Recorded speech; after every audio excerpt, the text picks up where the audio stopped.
Unmute कर ले sir अपने को।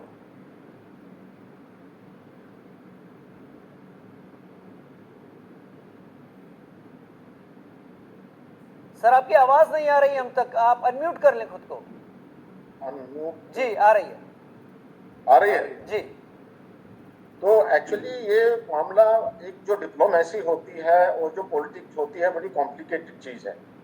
जो मोइजू जो हैं उनको राष्ट्रपति बनने के लिए उन्होंने सोचा, जो पहले मेयर थे माले के, वो राष्ट्रपति बनने के लिए उन्होंने एक मुद्दा उठा लिया कि एंटी इंडिया प्रोपेगेंडा करें, और एंटी इंडिया प्रोपेगेंडा करने के बाद में वो जीत गए इसमें लोगों की भावनाओं को भड़का करके, जो लोग इसमें थे। अब जीतने के बाद जीतना और गवर्नमेंट चलाना दो बड़ी चीजें हैं।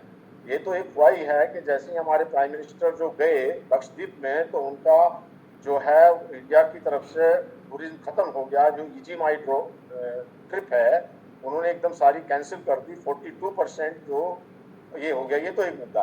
दूसरा मुद्दा ये है कि इंडिया की बहुत सारी, जैसे पहले भी बोला हिमांशु जी ने बोला कि हमने काफी इंफ्रास्ट्रक्चर दिया हुआ है, इंदिरा गांधी मेमोरियल हॉस्पिटल है, उनको ट्रेनिंग भी हम देते हैं, पुलिस की ट्रेनिंग भी देते हैं, सारी चीज चलती है।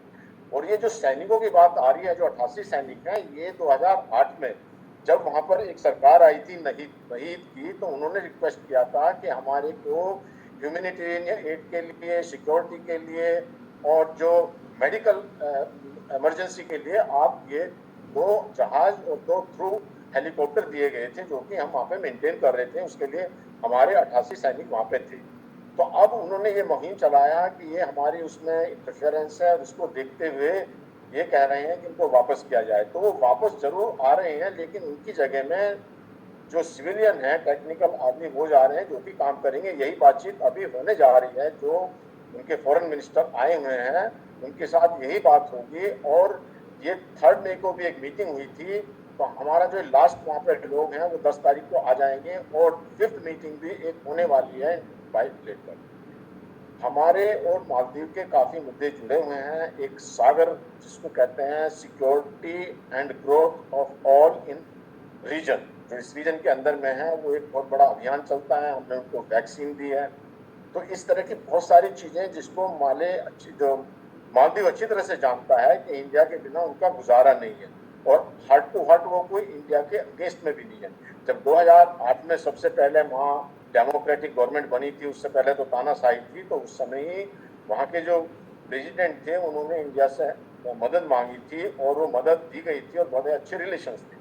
फिर 2013 में जब से ये चाइना ने जो B&R प्रोजेक्ट चलाया है, जो बेल्ट एंड रोड प्रोजेक्ट, इस चक्कर में हमारे जो उनके एंटी इंडिया सेंटिमेंट भर दिए। और दूसरे जो प्रेसिडेंट उसके बाद में आए, तो उन प्रेसिडेंट ने जो यामीन थे, उन्होंने एक एंटी इंडिया स्टैंस रखा।